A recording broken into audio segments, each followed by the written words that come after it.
हाँ बताइए।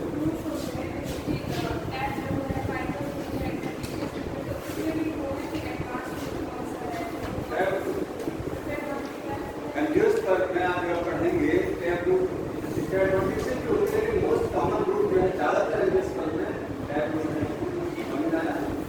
स्टार्टिंग में कभी तो बाद में आई है, तो एडवांस में देखिए जिम्नोस्पर्म पढ़ना है, ध्यान सुनिए, साइलेंट हो जाए एकदम। जिम्नोस्पर्म दो लैटिन वर्ड से मिलकर बना है, जिम्नोस प्लस स्पर्म, जिम्नोस।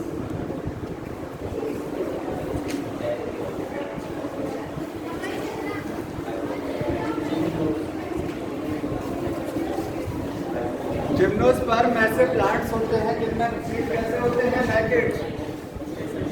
पहली बार अगर किसी प्लांट में सीड बना है तो किस में बना है, जिम्नोस्पर्म में। अभी तक कहीं सीड नहीं बना था, ठीक है। टेरिडोफाइट्स में कोई सीड का फॉर्मेशन नहीं होता है। क्यों नहीं होता है, कोई कारण बताएगा सीड क्यों नहीं बनता है? क्योंकि देखिए जब आप एंजियोस्पर्म पढ़ेंगे तो आपको समझ में आएगा कि सीड बनता किससे, ओव्यूल से बनता है। किससे बनता है, ओव्यूल, ठीक है। ओवरी के अंदर जो ओव्यूल है उससे क्या बनेगा, सीड।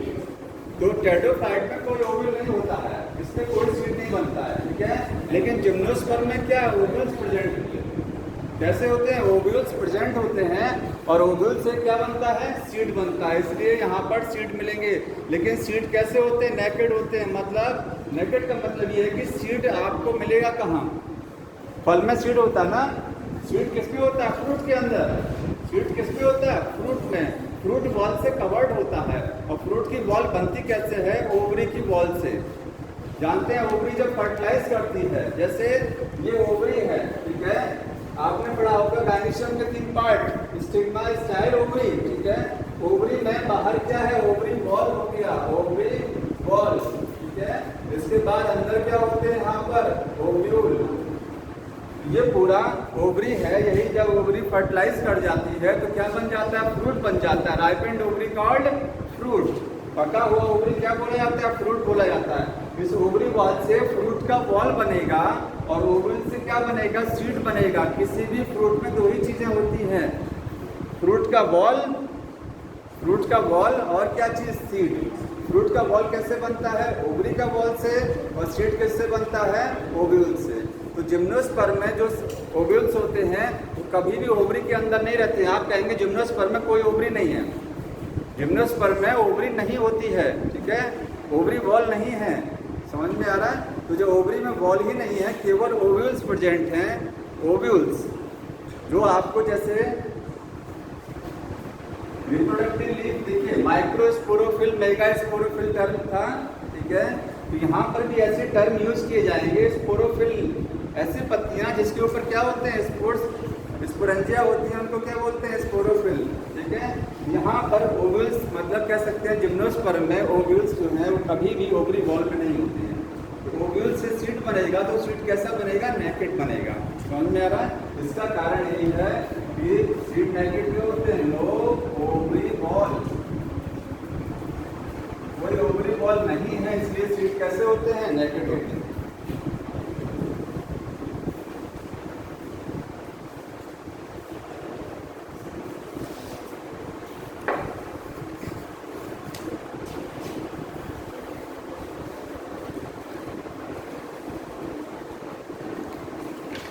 आप ऐसे भी लिख सकते हैं, यहाँ कोई नो फ्रूट फॉर्मेशन, कोई फ्रूट नहीं बनेगा, नो फ्रूट फॉर्मेशन।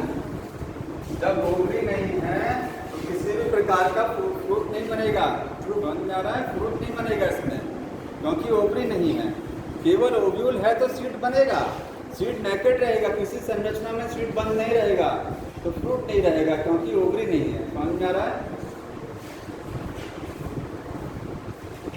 अब जिम्नोस्पर्म की नेक्स्ट खासियत होती है, देखिए जिम्नोस्पर्म के जो प्लांट्स होते हैं ये ट्री की फॉर्म में भी हो सकते हैं और श्रब की फॉर्म में, लेकिन कोई हर्ब नहीं होता है, हर्ब्स नहीं होते हैं। आपने हर्ब श्रब ट्री पढ़ा ना सही में, इसमें आपको ट्री मिलेगा और श्रब्स मिलेगा। मोस्टली ट्री होते हैं।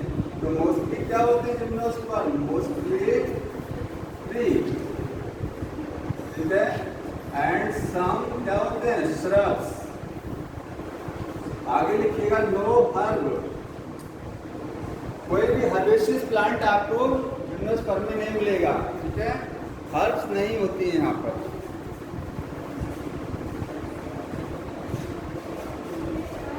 प्लांट की बॉडी कैसी होती है? मेन प्लांट बॉडी कैसा होगा? स्पोरोफिटिक। आप देखिए स्पोरोफिटिक चलेगा। टेडोफाइट से ही मेन प्लांट बॉडी क्या हो जाती है? स्पोरोफिटिक। तो मेन प्लांट बॉडी यहाँ पर क्या होगा? स्पोरोफिटिक होगा। मेन प्लांट बॉडी स्पोरोफिटिक, समझ में आ रहा है? गैमेटोफिटिक बॉडी टेडोफाइट में फिर याद करिए, टेडोफाइट में आपको बताया था कि मेन प्लांट बॉडी कैसी होती है? डिप्लॉयड होती है, स्पोरोफिटिक होती है। और गैमेटोफाइट जो बॉडी बनती है वो इंडिपेंडेंट होती है किस पर? स्पोरोफाइट पर। गैमेटोफाइट अलग सर्वाइव करता है, स्पोरोफाइट अलग सर्वाइव करता है, एक दूसरे पर डिपेंड नहीं रहता है न्यूट्रिशन के लिए। जबकि ब्रायोफाइटा में डिपेंडेंस होता है। ब्रायोफाइट में मेन प्लांट बॉडी कैसी होती है? गैमेटोफाइट। स्पोरोफाइट गैमेटोफाइट पर डिपेंड होता है, ठीक है। उसके बाद टेडोफाइट में दोनों क्या हो जाते हैं? अलग हो जाते हैं। लेकिन जिम्नोस्पर्म में क्या होता है? यहाँ मेन प्लांट बॉडी क्या है? स्पोरोफिटिक है। यहाँ गैमेटोफाइट जो है वो स्पोरोफाइट पर निर्भर रहेगा। गैमेटोफिटिक बॉडी हाईली रिड्यूस्ड कैसी होती है? Highly reduced. अच्छा एक चीज बताइए, सबसे ज्यादा गैमेटोफिटिक बॉडी किस में डेवलप होती है? पूरे प्लांट किंगडम में सबसे हाईली डेवलप गैमेटोफाइट कहाँ होता है? ब्रायोफाइट का। किसका होता है? याद आ रहा ना? ब्रायोफाइट का लिखाया था मैंने, हाईली डेवलप गैमेटोफाइट ब्रायोफाइट का है। तो हाईली डेवलप स्पोरोफाइट किसका होता है? एंजियोस्पर्म का। क्योंकि आप आगे एंजियोस्पर्म पढ़ेंगे ना। धीरे धीरे देखिए, एल्गी से स्टार्ट करिए। एल्गी में बॉडी कैसी थी? गैमेटोफाइट, ठीक है। स्पोरोफाइट क्या था? एक सिंगल सेल जाइगोट ही तो था। जाइगोट जो था वो स्पोरोफाइट बोल रहे थे। स्पोरोफाइट बहुत कम डेवलप था, ठीक है। इसके बाद आगे क्या आया? ब्रायोफाइट आया, उसमें गैमेटोफाइट भी हुआ और स्पोरोफाइट, ठीक है। टेडोफाइट में क्या हुआ? स्पोरोफाइट। आगे धीरे धीरे स्पोरोफाइट डेवलप हो रहा है, गैमेटोफाइट लेस डेवलप हो रहा है। जैसे जैसे आप एल्गी से किधर बढ़ेंगे?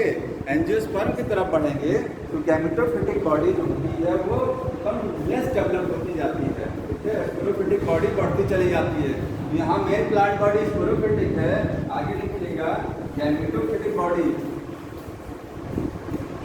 गैमेटोफाइट जो है वो वेरी लेस डेवलप है, वेरी लेस डेवलप, ठीक है। रिड्यूस होता है, बुक में लिखा गया होगा कैसा होता है? Reduced and depends on the,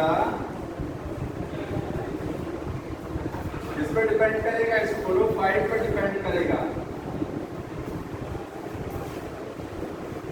main plant body पर ही रहेगा, समझ में आ रहा है? स्पोरोफाइट पर निर्भर रहेगा, अलग नहीं रहेगा। जैसे टेडोफाइट में अलग रहता है, इसमें अलग नहीं रहेगा। अब मेन प्लांट बॉडी क्या है? गैमेटोफाइट है, स्पोरोफाइट है। तो एक जिम्नोस्पर्म के किसी एक पौधे के क्या क्या होता है उस पौधे में, कि रूट कैसी होती हैं, लीफ कैसी होती हैं, जैसे आपको टेडोफाइट में बताया था, ठीक है। तो उसमें स्पोरोफिटिक बॉडी की बात कर रहे हैं कि स्पोरोफिटिक बॉडी कैसी होती है, उसमें रूट कैसी, लीफ कैसी, स्टेम कैसा होता है। यहाँ लिखिएगा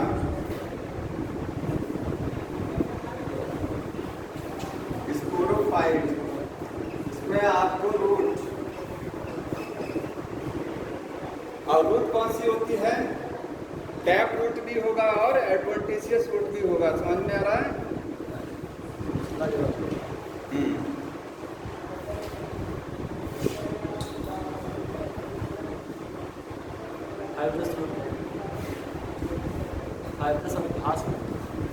रूट्स लिखिएगा, जनरली टैप रूट होती हैं। जनरली कैसी होती हैं? टैप रूट, ठीक है। जनरली आपको टैप रूट मिलेगी। अब साइकस में और पाइनस में अलग अलग तरीके की, देखिए साइकस में जो मेन रूट है वो क्या है? टैप रूट है, ठीक है। पाइनस में भी टैप रूट है, लेकिन साइकस में टैप रूट के साथ साथ एक रूट और होती है, उसको बोलते हैं कॉरोलाइड रूट्स। कैसी रूट होती हैं? कॉरोलाइड रूट्स। तो लिखिएगा इन साइकस, साइकस में एलोंग विथ मतलब टैप रूट के साथ में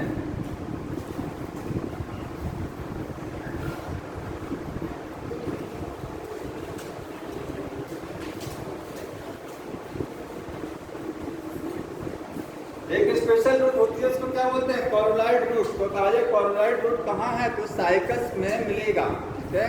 साइकस में टैप रूट के अलावा एक रूट और होती है उसको बोलते हैं कॉर्डोलाइड रूट। इसकी खासियत क्या होती है? इस कॉर्डोलाइड रूट में क्या होता है? ब्लूबिन एल्गी रहती है जिसको साइनोबैक्टीरिया बोलते हैं, जो क्या करता है? नाइट्रोजन को फिक्स करने का काम करता है।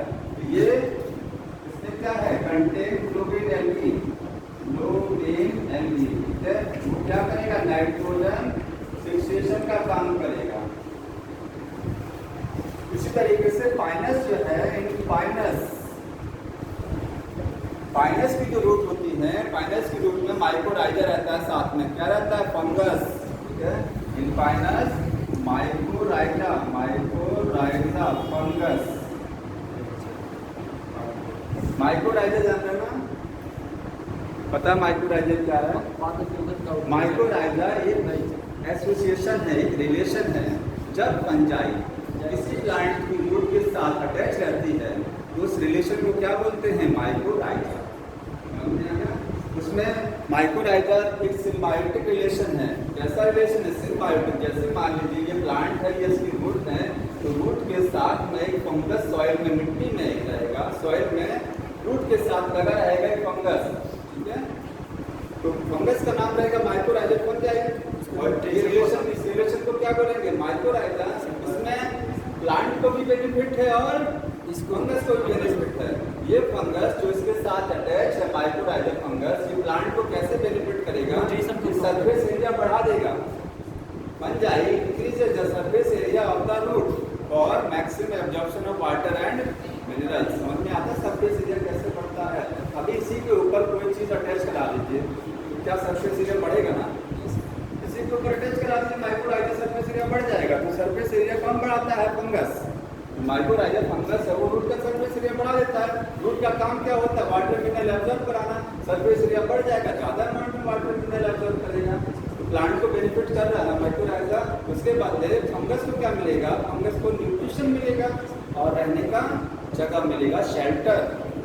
क्योंकि फंजाई फूड नहीं बना सकता ना, ये फंजाई फूड नहीं बना सकता है, तो ये न्यूट्रिशन कहाँ से लेगा? इसी प्लांट से लेगा और रहने का प्लेस भी मिलेगा, शेल्टर भी मिलेगा। तो दोनों को बेनिफिट मिल रहा है यहाँ पर, ठीक है।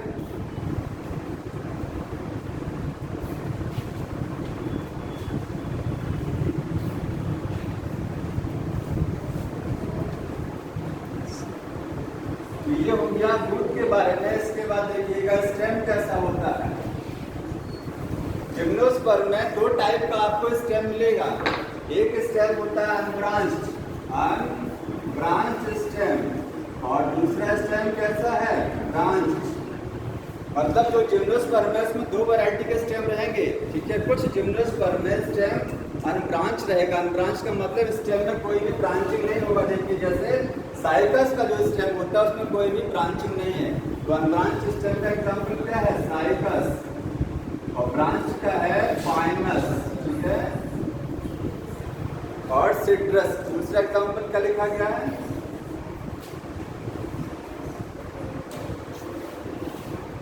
क्या लिखा एग्जाम्पल बताइए? सिट्रस, ठीक है।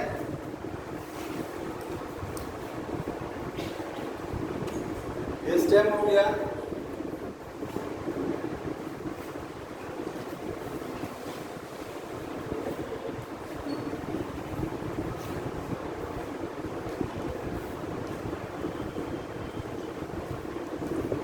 अब लीव्स कैसे होती देखिए।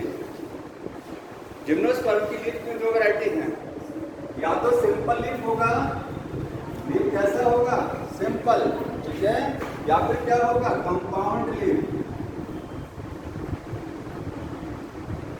सिंपल लीफ आपको मिलेगा पाइनस में। कहाँ मिलेगा? पाइनस में, ठीक है। कंपाउंड लीफ साइकस में होता है। साइकस में कंपाउंड लीफ, पिंडेटली कंपाउंड लीफ होती है। पिंडेटली कंपाउंड लीफ कहाँ होती है? साइकस में। समझ में आ रहा है? सिंपल लीफ, कंपाउंड लीफ जान रहे हैं ना? मॉर्फोलॉजी में पढ़ेंगे एक बार सिंपल लीफ क्या होती है और कंपाउंड लीफ क्या होती है।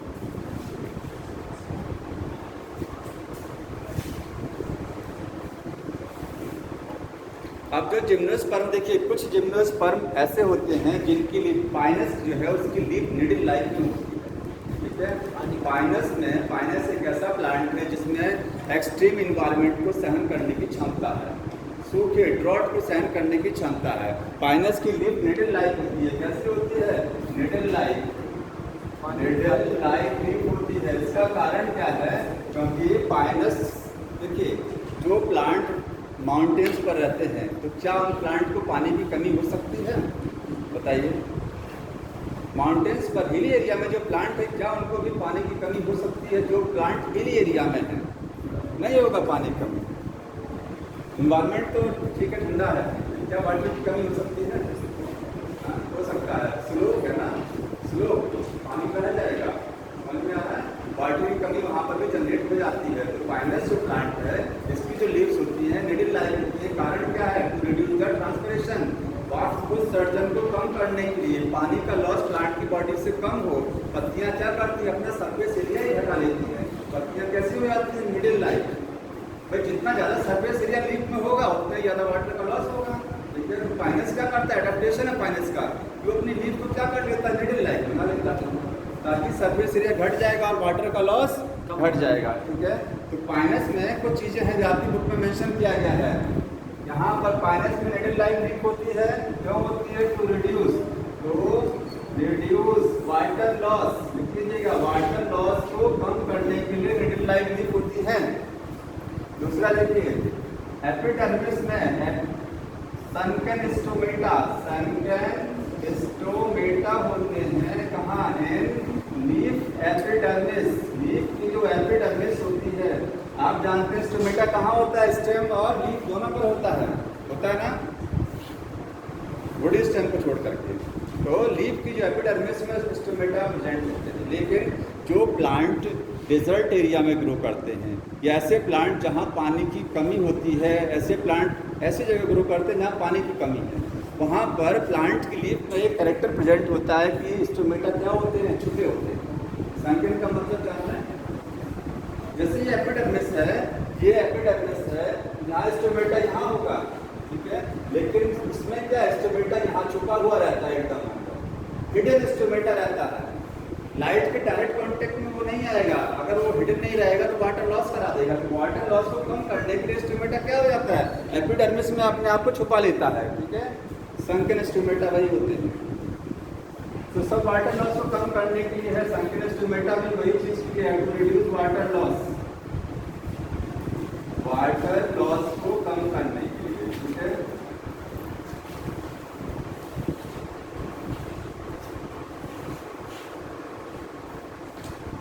थिक क्यूटिकल एक कैरेक्टर और होता है। थिक क्यूटिकल, क्यूटिकल जान रहे हैं क्या है? प्लांट की जो लीफ होती हैं उनमें एक वैक्स की लेयर होती है, वैक्सी लेयर। लीफ की जो एपिडर्मिस होती है उसमें क्या है? वैक्स की लेयर होती है। वो लेयर क्या करती है? वाटर लॉस को कम करती है। जितना ज़्यादा क्यूटिकल मोटा होगा उतनी ही वाटर लॉस कम होगा प्लांट की लीफ से। तो डिजर्ट के प्लांट और ये जो पाइनस वगैरह हैं इनमें थिक क्यूटिकल होती है क्योंकि वाटर लॉस कम करने की। सबका रीजन यही है, टू रिड्यूस वाटर लॉस। और पाइनस क्या है? कोनिफर है। क्या है ये? कोनिफर। ठीक है, कोनिफर एक ग्रुप का नाम है। तो कोनिफर, जो कोनिफरस प्लांट होते हैं, कोनिफरस प्लांट, उनमें ये सारे कैरेक्टर आपको देखने को मिलेंगे।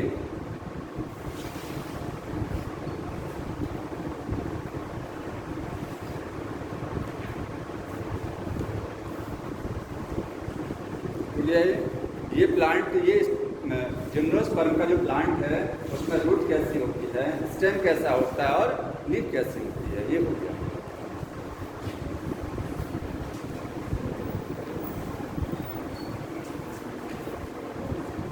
उसके बाद देखिए, जितने भी जिम्नोस्पर्म हैं, जितने भी जिम्नोस्पर्म्स हैं, सब क्या होते हैं?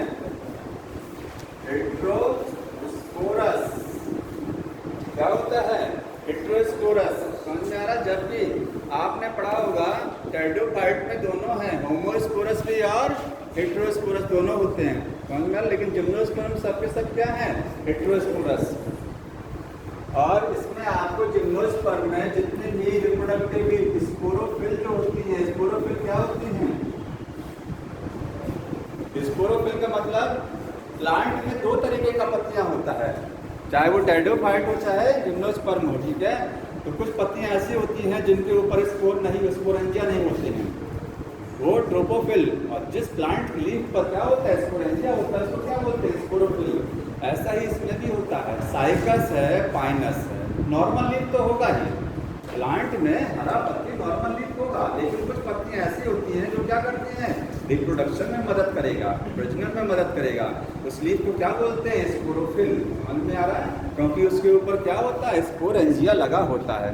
यहाँ पर जो स्पोरोफिल होती है अरेंज क्या होती है, arrange in the form of cone, in the form of cone. इस फॉर्म में अरेंज होती है, कोन की फॉर्म में। वहां बताया था आपको सिलेक्टिलम में स्ट्रोबिलाई, याद आ रहा है, स्ट्रोबिलस था वहां पर, ठीक है। और यहाँ क्या है, कोन हो गया, उसका नाम क्या हो जाता है, कोन हो जाता है, ठीक है। सारी रिप्रोडक्टिव लीफ कोन की फॉर्म में अरेंज हो जाएगा। अब कोन में वैरायटी होती है, देखिए मेल कोन होता है और क्या होता है, फीमेल कोन। समझ में आ रहा है, इसमें दो वैरायटी क्यों हो गया, मेल फीमेल, जबकि उसमें ऐसा था नहीं, टेरिडोफाइट में स्ट्रोबिलस आपको बताया था ना।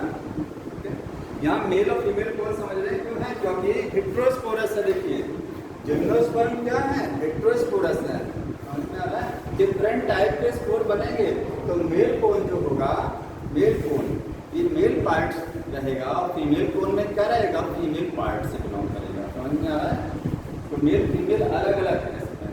तो मेल कोन रहेगा, इस पर जो पत्तियां रहेंगी उसको क्या बोलेंगे, माइक्रोस्पोरोफिल। मतलब ये कोन है, मेल कोन है, ये किस तरीके की लीफ से बनेगा, ये माइक्रोस्पोरोफिल से बनेगा। और grouping of microsporophyll, grouping of microsporophyll. याद कर लीजिए, देखिए स्पोरोफिल का मतलब होता है लीफ, ठीक है। ऐसी लीफ जो स्पोर को बियर करती है। माइक्रो का मतलब माइक्रोस्पोर, माइक्रोस्पोर का मतलब मेल पार्ट से बिलोंग कर रहा है वो। समझ में आ रहा है, मेल पार्ट से इसका रिलेशन है। और फीमेल कोन किसका बना होता है, by megasporophyll, megasporophyll, megasporophyll के कलेक्शन से बनेगा फीमेल कोन। अब जो साइकस होता है उसमें फीमेल कोन नहीं होता है, केवल मेल कोन होता है। लिखिएगा इन साइकस, साइकस में क्या है, ओनली मेल कोन, केवल मेल कोन ही रहेगा।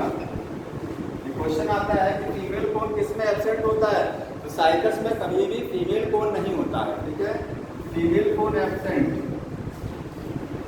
Female cone absent. तो बताइए क्या साइकस में फीमेल पार्ट नहीं है क्या, फीमेल कोन नहीं है, इसका मतलब ये नहीं है कि मेगास्पोरोफिल नहीं आता है। मेगास्पोरोफिल है, लेकिन मेगास्पोरोफिल अरेंज होकर के कोन नहीं बना रहा, मेगास्पोरोफिल बिखरा हुआ है। सारी पत्तियां जो रिप्रोडक्टिव लीफ हैं फीमेल पार्ट वाली बिखरी हुई है, वो ऑर्गेनाइज्ड नहीं है। ऑर्गेनाइज हो जाएगा तो कोन बन जाएगा, ठीक है। तो फीमेल कोन क्या होता है, एब्सेंट होता है। समझ में आ रहा है, पाइनस में दोनों है, पाइनस में लिखिएगा इन पाइनस मेल फीमेल कोन सब मिलेगा, मेल एंड फीमेल कोन, बाकी सब जगह मिलेगा प्रेजेंट, ठीक है। अब साइकस की कुछ खासियत होती है, यहाँ लिख लीजिएगा। साइकस में पूरे प्लांट किंगडम में सबसे बड़ा कोन, सबसे बड़ा मेल गैमीट, लार्जेस्ट कोन और लार्जेस्ट मेल गैमीट, ठीक है, वो सब कहाँ रहता है, साइकस में ही होता है। लार्जेस्ट मेल गैमीट इसमें रहेगा और लार्जेस्ट कोन, ठीक है। अब मेल कोन है, फीमेल कोन तो है नहीं है, तो सबसे बड़ा कोन कहाँ है, साइकस में होता है।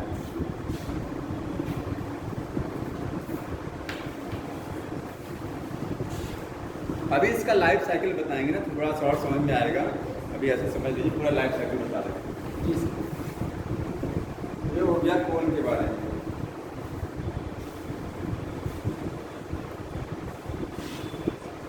अब मैं सीधे लाइफ साइकिल बता रहा हूँ, ठीक है। जो आपका इतना ये बचा हुआ है इसमें पोर्शन, लाइफ साइकिल में आपको समझ में आएगा।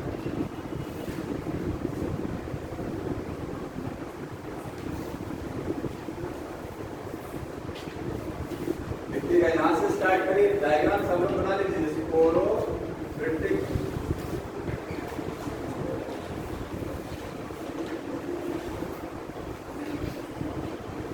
ये कोई जिम्नोस्पर्म का प्लांट है, ठीक है। मेन प्लांट बॉडी क्या है? स्पोरोफिटिक, समझ में? अब बताइए, मेन प्लांट बॉडी स्पोरोफिटिक है, इसमें क्या क्या होगा? रूट होगा, स्टेम होगा, लीफ होगा। लीफ में दो टाइप का लीफ होगा, एक लीफ ऐसा होगा जो नॉर्मल लीफ, और एक लीफ ऐसी होंगी कुछ जो क्या होंगी, रिप्रोडक्शन में मदद करेंगी। इनके ऊपर क्या लगा रहेगा? स्पोरेंजिया लगा रहेगा। उन लीफ को क्या बोलेंगे? स्पोरोफिल बोलेंगे। समझ में आ रहा है? उसमें भी दो वैरायटी रहेगा, माइक्रोस्पोरोफिल और मेगा। क्योंकि जिम्नोस्पर्म कैसे हैं? हेटेरोस्पोरस, होमोस्पोरस नहीं है। कैसा है? हेटेरोस्पोरस से मतलब दो डिफरेंट टाइप का स्पोर बनना चाहिए। एक माइक्रोस्पोर बनना चाहिए और एक क्या बनना चाहिए? मेगास्पोर। अगर आपको एंजियोस्पर्म पढ़ा होगा तो पॉलिन ग्रेन का दूसरा नाम क्या होता है? माइक्रोस्पोर। एम्ब्रियोसाइट का दूसरा नाम क्या होता है? मेगास्पोर, ठीक है। माइक्रोस्पोर कहाँ बनता है? एंथर के अंदर बनता है। मेगास्पोर कहाँ बनता है? ओवरी में, गायनेशियम कह सकते हैं। समझ में आ गया? तो माइक्रोस्पोर मेल पार्ट से बिलोंग करेगा, मेगास्पोर फीमेल पार्ट से बिलोंग करेगा। दो डिफरेंट टाइप का स्पोर बन रहा है एंजियोस्पर्म में, जो अलग अलग तरीके के स्पोर बन रहे हैं ना। तो जब अलग अलग तरीके के स्पोर बनते हैं तो उसको क्या बोलते हैं? Heterosporous condition. वही कंडीशन यहाँ पर भी होगी, ठीक है। यहाँ पर ये स्पोरोफिटिक बॉडी होगा, इसमें दो तरीके का लीफ देखिए, माइक्रोस्पोरोफिल लिखिएगा, माइक्रोस्पोरोफिल, और दूसरी लीफ कौन सी होगी? मेगास्पोरोफिल। अब बताइए, ये लीफ जो है माइक्रोस्पोरोफिल है, ये मेल कोन में प्रेजेंट रहेगा ना? ये क्या पत्ती ऐसी रहेगा? नहीं, ये कोन में रहेगा। ये माइक्रोस्पोरोफिल किस में रहेगा? ये कोन शेप स्ट्रक्चर में अरेंज रहेगा। मेगास्पोरोफिल फीमेल कोन में रहेगा और ये मेल कोन का पत्ती है। समझ में आ रहा है? तो मैंने डायरेक्ट लीफ लिख दिया। ये कहाँ है? आप लिख सकते हैं इन मेल कोन।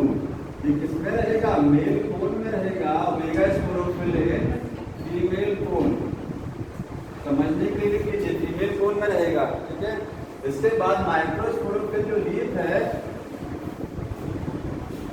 स्टेमिन का दूसरा नाम कोई बता सकता है क्या होता है? एंजियोस्पर्म में स्टेमिन का दूसरा नाम,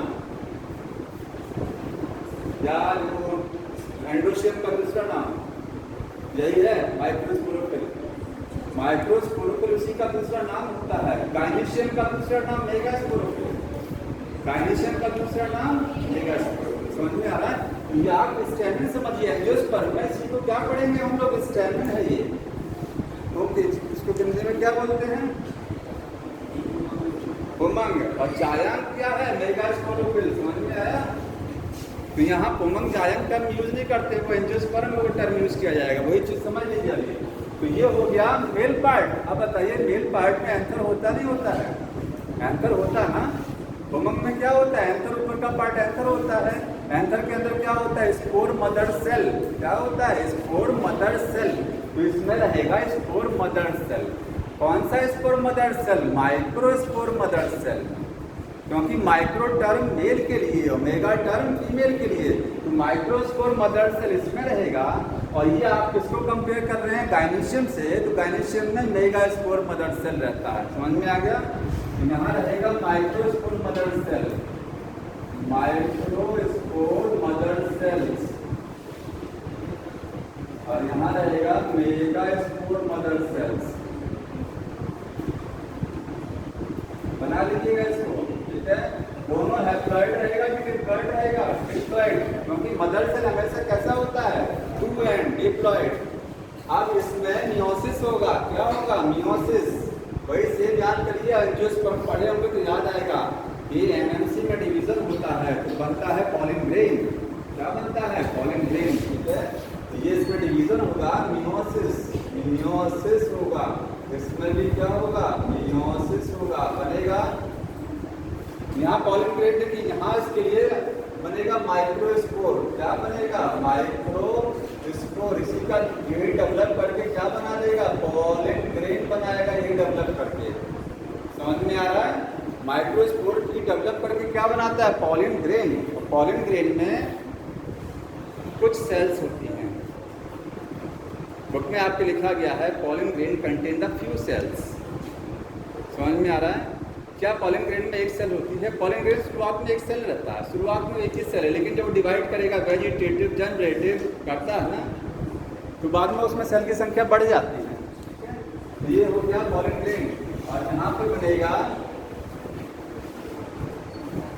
स्पोर मदर सेल न्यूक्लियस। क्या बनेगा? न्यूक्लियस बनेगा। ठीक है, इससे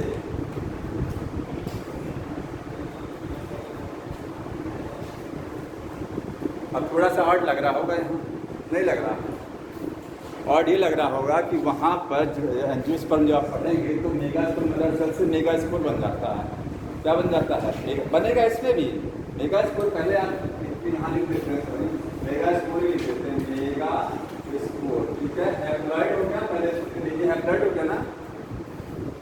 पॉलन ग्रेन हमेशा उनकी संख्या ज़्यादा होती है, चाहे एंजियोस्पर्म पढ़ेंगे पॉलन ग्रेन ढेर सारे बनते हैं, लेकिन मेगास्पोर जो बनता है वो 4 बनेंगे। 4 में से 3 रीजनरेट करेगा, एक फंक्शनल रहेगा। ठीक है, वही फंक्शन आगे डेवलप करा।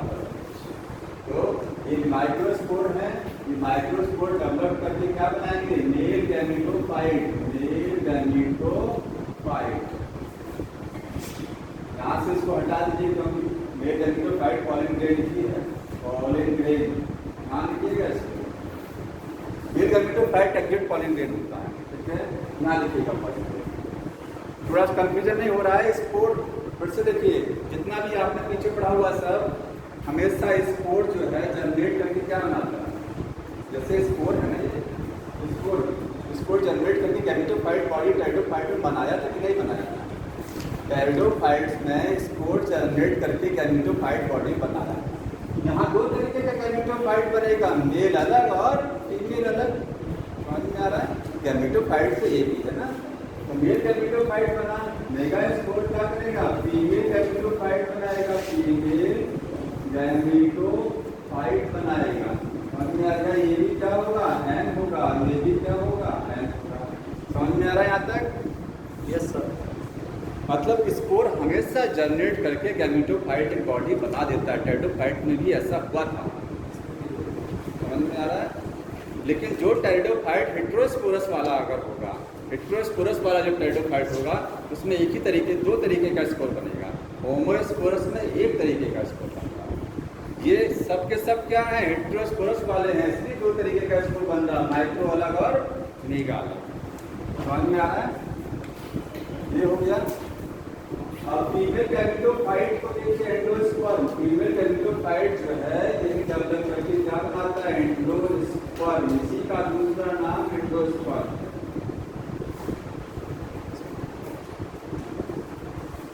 देखिए, एंजियोस्पर्म में एंडोस्पर्म बाद में बनता है, जिम्नोस्पर्म में एंडोस्पर्म पहले बनता है, हैप्लॉइड होता है। समझ में आ रहा है? एक बहुत इंपॉर्टेंट क्वेश्चन लिख लीजिएगा इसमें कि जैसे जो एंजियोस्पर्म जो आप पढ़ेंगे उसमें कहेंगे कि जो एंडोस्पर्म बनेगा, एंडोस्पर्म बाद में बनेगा आफ्टर फर्टिलाइजेशन। फर्टिलाइजेशन नहीं था अभी, मेल फीमेल फर्टिलाइजेशन क्या है? तो जिम्नोस्पर्म में फर्टिलाइजेशन के पहले एंडोस्पर्म बनता है, एंजियोस्पर्म में फर्टिलाइजेशन के बाद बनता है। जिम्नोस्पर्म में एंडोस्पर्म हैप्लॉइड होता है और एंजियोस्पर्म पढ़ेंगे वहाँ ट्रिप्लॉइड होता है। ठीक है, यहाँ एक लाइन लिख लीजिएगा, in the gymnosperm endosperm form before fertilization. In the gymnosperm में endosperm form before fertilization, fertilization के पहले बनेगा। और एंजियोस्पर्म जब आप पढ़ाएंगे तो उसमें बताएंगे बाद में बनता है। ठीक है, before fertilisation and haploid in nature.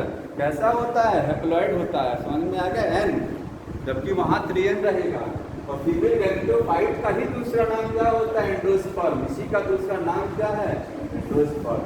जबकि एंजियोस्पर्म में फीमेल गैमेटोफाइट अलग होता है और एंडोस्पर्म अलग होता है। समझ में आ रहा है? अब फीमेल गैमेटोफाइट में देखिए, यहाँ पर आपको आर्चिगोनिया डेवलप होगा। क्या होगा? आर्चिगोनिया। समझ में आ रहा है?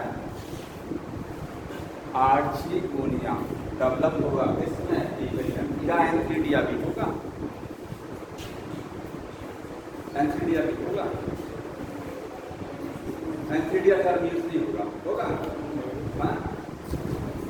मैंने बताया था एंथ्रीडिया ही टेरिडोफाइट तक ही है। एंथ्रीडिया खाली जिम्नोस्पर्म एंथीडिया खत्म नहीं होता ना। एंथीडिया केवल टेरिडोफाइट्स तक ही लिखा जाता है। स्टार्टिंग में देखिए सबसे पहले मैंने बताया था कि एंथीडिया कहाँ से शुरू होता है, कहाँ खत्म होता है।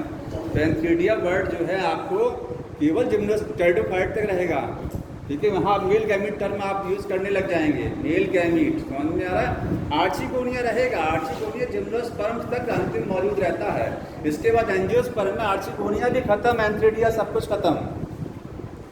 ये लाइन जरूरी है, इसको मैंने स्टार्टिंग में इसलिए बता दिया जब कंपेयर करा रहा था। तो आर्चिगोनिया 2 से 3 रहेंगे, कितने रहेंगे 2 से 3 आर्चिगोनिया। ये क्या है, इसके अंदर फीमेल गैमीट बंद है। क्या है इसके अंदर, फीमेल गैमीट बंद है। अब आपके पास मेल गैमीट भी आ गया और फीमेल गैमीट आ गया ना। ये मेल गैमीटोफाइट पॉलिन ग्रेड में क्या बनेगा, मेल गैमीट बनेगा। इसके अंदर जानते ही हैं पॉलिन ग्रेड में क्या बनता है, मेल गैमीट बनता है, ठीक है। अब मेल और फीमेल गैमीट फर्टिलाइज करके क्या बना देते हैं, जाइगोट बनेगा। तो जाइगोट कैसा होगा, 2n जाइगोट बनेगा ना। जाइगोट डेवलप करके क्या बनाएगा, एम्ब्रियो बनाएगा। और एम्ब्रियो डेवलप करके वही टेरिडोफाइट वाला सेम हो गया। फिर देखिए ऐसे टेरिडोफाइट में था ना, उसमें भी तो ऐसे था। मैक्सिमम लाइफ साइकिल का हिस्सा क्या है, डिप्लॉन्टिक है कि हैप्लॉन्टिक है। मैक्सिमम हर जगह देखिए, ये भी 2n और ये भी 2n हो गया, ये सब 2n चल रहा है। यहाँ पर क्या है, ये n के हो गया, ये सब n हो गया, ये भी n है, ये भी क्या है n। यहाँ से फिर 2n, ये भी 2n। तो ये life cycle diplontic life cycle है। कैसी है, डिप्लॉन्टिक, क्योंकि हैप्लॉइड अवस्था थोड़े समय के लिए आ रही है वो उधर एरिया में। यहाँ से यहाँ तक हैप्लॉइडिक अवस्था है। अगर आप यहाँ से यहाँ तक को देखेंगे, ये हैप्लॉइड फेज है, ये कैसी फेज है, हैप्लॉइड स्टेज है। और ये स्टेज कौन सी है, डिप्लॉइड। अब क्योंकि डिप्लॉइड में ज़्यादा समय बीतता है, इसलिए लाइफ साइकिल हो जाती है डिप्लॉन्टिक लाइफ साइकिल।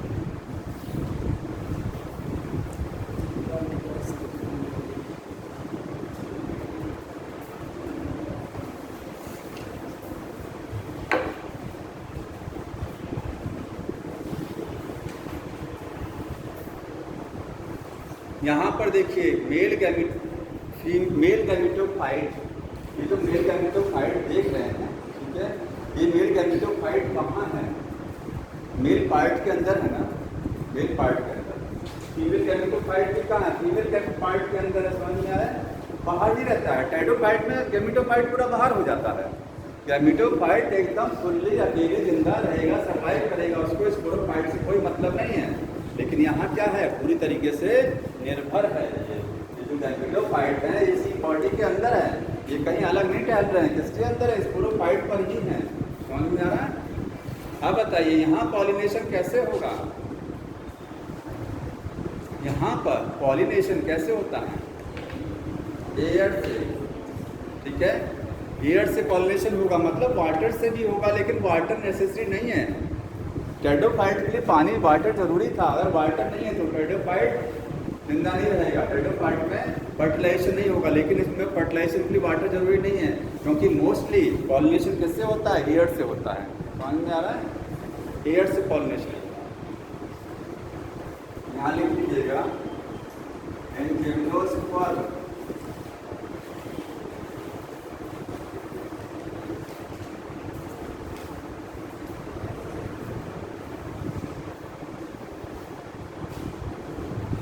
एक वर्ड लिखा मैंने, साइकोनोगैमी क्या होता है बताएगा। साइकोनोगैमी क्या है,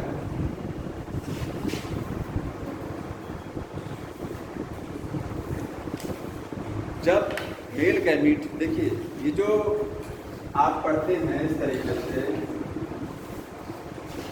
गायनेशियम का 3 part, stigma, style, ovary. Stigma है, स्टिग्मा के ऊपर पॉलिन ग्रेन आकर के बैठता है। यहाँ पर पॉलिन ग्रेन क्या बनाता है, पॉलिन ट्यूब बनाएगा एक। तो पॉलिन ग्रेन के अंदर 2 मेल गैमीट होते हैं ना। पॉलिन ग्रेन क्या करता है, कैरी द 2 मेल गैमीट। ये मेल गैमीट यहाँ से यहाँ तक पहुँचना है, कैसे पहुँचेगा, इस पॉलिन ट्यूब के रास्ते जाएगा ना, पॉलिन ट्यूब लेके जाएगा। तो जब मेल गैमीट को पॉलिन ट्यूब ले जाती है तो इसके लिए टर्म यूज किया जाता है साइकोनोगैमी। साइकोनोगैमी, समझ में आ गया। तो साइकोनोगैमी का मतलब क्या हुआ, मेल गैमीट जो होता है, male gamete carry to female, carry to female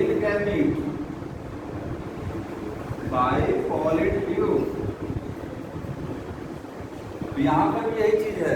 angiosperm में भी ऐसा होता है कि पॉलन ट्यूब से जाते हैं, इसमें भी पॉलन ट्यूब से ही जाएंगे।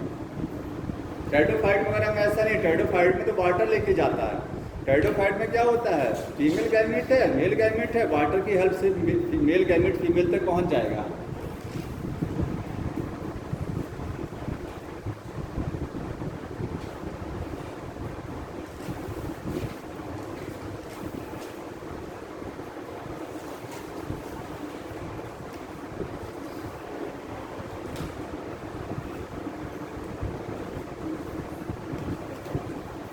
साइक्लोगैमी से होगा, आगे लिखिएगा पॉलिनेशन। पॉलिनेशन जो होगा मतलब मेल गैमेट जो मेल गैमेट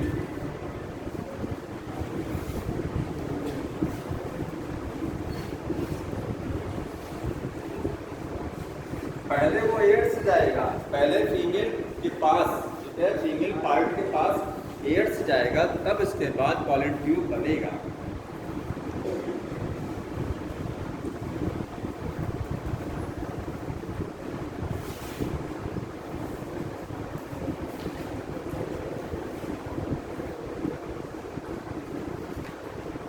ये जिम्नोस्पर्म हो गया जी, ठीक है। सबसे छोटा जिम्नोस्पर्म सिकोया, जामिया लिख लीजिएगा, सबसे छोटा स्मॉलेस्ट जिम्नोस्पर्म, और सिकोया सबसे बड़ा क्या है, जिम्नोस्पर्म है। क्या लिखा गया, सभी कुछ नाम लिखा गया, सिकोया नहीं नाम, सिकोया टॉलेस्ट ट्री, ठीक है। देखिएगा स्मॉलेस्ट सबसे छोटा, स्मॉलेस्ट जिम्नोस्पर्म।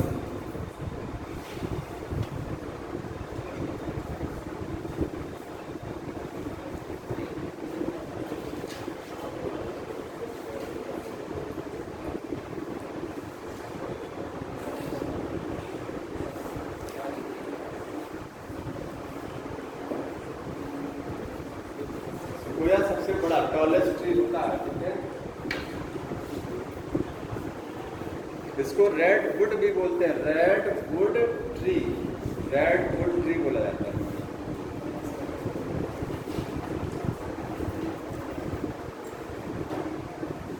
साइकस का प्लांट आप लोग देखे होंगे ना, देखे हैं, स्कूल कॉलेज वगैरह में मिल जाता है, छोटा प्लांट ही, बहुत बड़ा प्लांट नहीं होता साइकस का।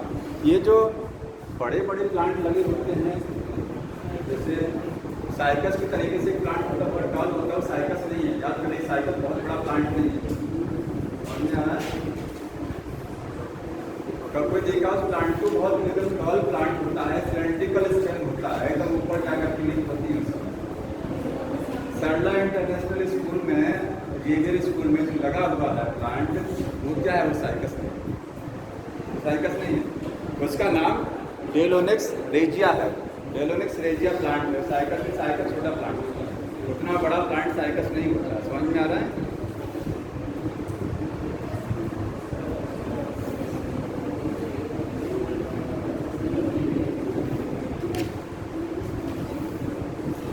आगे एंजियोस्पर्म का थोड़ा सा पढ़ के आइएगा। एंजियोस्पर्म समझ में आ रहा है, एंजियोस्पर्म बताना है। ये चैप्टर लगभग खत्म हो रहा है। कुछ पूछना हो किसी को बताइए, कुछ नहीं समझ में आया तो।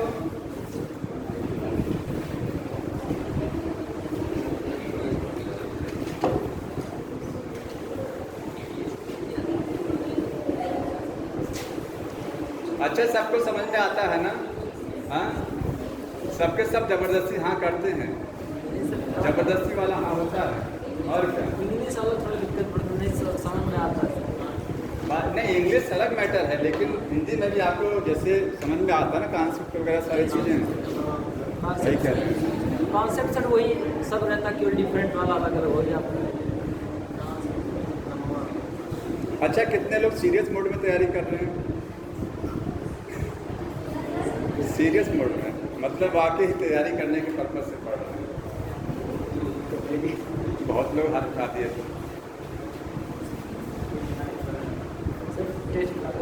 अगर टाइम वेस्ट कर रहे हैं, यहाँ आ रहे हैं, तो इसको फ्री ऑफ कॉस्ट ना समझ करके इसको आप मेहनत से तैयारी करिए। समझ में आ गया? ऐसा नहीं कि फ्री की कोई इज्जत ही नहीं करिए।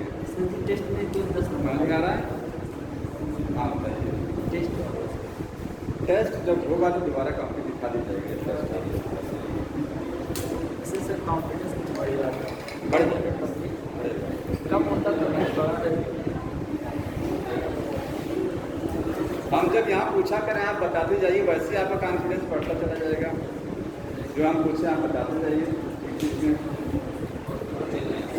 हाँ क्या करें स्पीड क्या किया जाए ना, मैंने पहले बता दिया था ये चैप्टर ही ऐसा है, अगर हम इसमें जो एनसीईआरटी में दिया गया ये समझाने लगेंगे और ज़्यादा नहीं बताएंगे तो आपको ये समझ में नहीं आएगा, ये सब नहीं बताएंगे समझ में नहीं आएगा। समझ में आ रहा है? इसीलिए थोड़ा सा स्लो तो चलना है चैप्टर, स्लो तो चल ही रहे। बाकी बच्चों का थोड़ा सा लेवल भी देखा जाता है ना। Yes sir.